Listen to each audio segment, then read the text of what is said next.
வணக்கம். தமிழ் ஃபுட் கார்னர்ல இன்னைக்கு ரொம்ப சுலபமான முறையில உடனடியா 20 நிமிஷத்துல சுவையான அதிரசம் எப்படி பண்றதுன்னு பார்க்கலாம். இந்த பாத்திரத்துல 1 கப் கோதுமை மாவு எடுத்த அதே கப்லயே 1 கப் பச்சரிசி மாவு, மிஷின்ல நார்மலா திரிச்ச அரிசி மாவு, சாதாரண பச்சரிசி மாவே யூஸ் பண்ணிக்கங்க. இப்ப இந்த கோதுமை மாவையும் பச்சரிசி மாவையும் நல்லா ஒண்ணா கலந்து விட்டுறலாம். வீட்டில் அரைச்ச அரிசி மாவோ அல்லது கடையில் வாங்கின அரிசி மாவோ சேர்த்துக்கங்க. இடியாப்ப மாவு சேர்க்க வேண்டாம். இந்த கப்பில் 1 கப் கோதுமை மாவும் 1 கப் அரிசி மாவும் எடுத்தோம். அதே கப்லேயே 2 கப் பொடித்த வெல்லத்தை இந்த பாத்திரத்தில் சேர்த்துட்டு 2 கப் தண்ணி சேர்த்துக்கலாம். இப்போ இந்த வெல்லம் நல்லா கரைஞ்சி வரட்டும். பாகு பதம்லாம் எதுவும் பார்க்க வேண்டியதில்லை. தண்ணி நல்லா கொதிச்சு வெல்லம் கரைஞ்சிருச்சு. இதை வடிகட்டிக்கலாம். இந்த மாதிரி வடிகட்டிட்டோம்னா நமக்கு சுத்தமான வெள்ளக்கரைசல் கிடைக்கும்.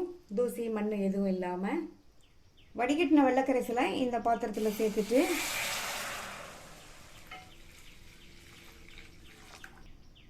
இது கூட 1 டீஸ்பூன் நெய் சேர்த்துக்கங்க.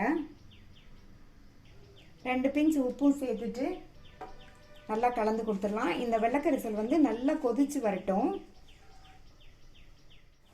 தண்ணி நல்லா தளதளன்னு கொதிக்குது. ஸ்டவ்வை மீடியம் ஃப்ளேம்ல வச்சுட்டு நம்ம கலந்து வச்ச அந்த கோதுமை மாவையும் பச்சரிசி மாவையும் இதில் சேர்த்துட்டு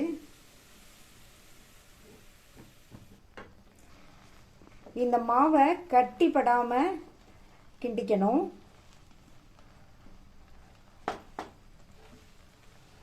மீடியம் ஃப்ளேம்ல வச்சு கொஞ்சம் கூட கட்டியே இல்லாம இந்த மாதிரி கிளறிக்கணும். இப்போ சேர்த்த தண்ணியெல்லாம் மாவு நல்லா இழுத்து கெட்டி ஆயிடுச்சு. மறுபடியும் இதில் 1 டீஸ்பூன் நெய்யும்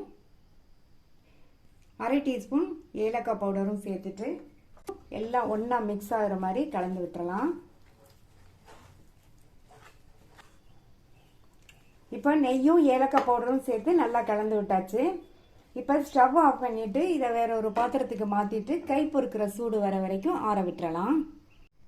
மாவை ஒரு பிளேட்டுக்கு மாற்றி வச்சு கை பொறுக்கிற அளவு சூடு இருக்கு.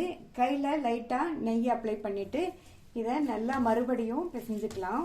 ஒரு 2-3 நிமிஷத்துக்கு இந்த மாதிரி கண்டினியூஸாக நல்லா பிசைஞ்சுக்கங்க. இப்போ நல்லா 2-3 நிமிஷத்துக்கு பிசைஞ்சாச்சு. மாவு நல்லா சாஃப்டாக இருக்கு. இதை ஒரு பெரிய லெமன் சைஸ் அளவு உருண்டையாக எடுத்து உருட்டி வச்சுக்கலாம். இந்த மாதிரி உருட்டி வச்சிட்டோம்னா நமக்கு எண்ணெயில் தட்டி போடுறதுக்கு ஈஸியாக இருக்கும். எல்லா மாவையும் இதே மாதிரி உருட்டி வச்சிடலாம். நம்ம பண்ண போகிற இந்த அதிரசத்துக்கு பாகுப்பதம் எதுவும் பார்க்க வேண்டியதில்லை, மாவை புளிக்க வைக்க வேண்டியதும் இல்லை. உடனடியாக பண்ணிடலாம். எல்லா மாவையும் உருண்டையாக உருட்டி வச்சாச்சு. இப்போ நான் அதிரசத்தை தட்டுறதுக்கு பட்டர் ஷீட் எடுத்திருக்கேன். அதுக்கு பதில் நீங்கள் பிளாஸ்டிக் ஷீட்டோ இலையோ எடுத்துக்கோங்க.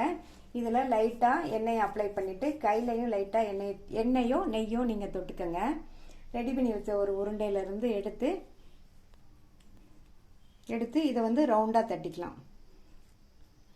ரொம்ப திக்காகவும் இருக்கக்கூடாது, ரொம்ப தின்னாகவும் இருக்கக்கூடாது. தட்டிட்டு எந்த அளவு திக்னஸ் இருக்கணும்னு நான் காமிக்கிறேன். எல்லா பக்கமும் ஒரே திக்னஸில் இருக்கிற மாதிரி ஒன்று போல் தட்டிக்கணும். இப்போ தட்டியாச்சு. இந்த மாதிரி திக்னஸில் இருக்கிற மாதிரி தட்டிக்கங்க. இதே மாதிரி ஒவ்வொன்றா தட்டி எண்ணெயில் போட்டுடலாம். கடாயில் எண்ணெய் விட்டு சூடாயிடுச்சு. எண்ணெய் ரொம்ப சூடாகக்கூடாது. நம்ம வெல்லம் சேர்த்துருக்கிறதுனால ரொம்ப சூடாக இருந்ததுன்னா போட்ட உடனே கருகி போயிடும். எண்ணெய் ஓரளவு மீடியம் ஹீட்டில் இருக்கும்போது நம்ம சேர்க்கணும். இப்போ எண்ணெயில் சேர்த்துடலாம். ஒவ்வொரு அதிரசமாக தான் போட்டு எடுக்கணும். ஸ்டவ்வை எண்ணெயில் போட்டதுக்கப்புறமா நல்லா குறைச்சி வச்சுருங்க.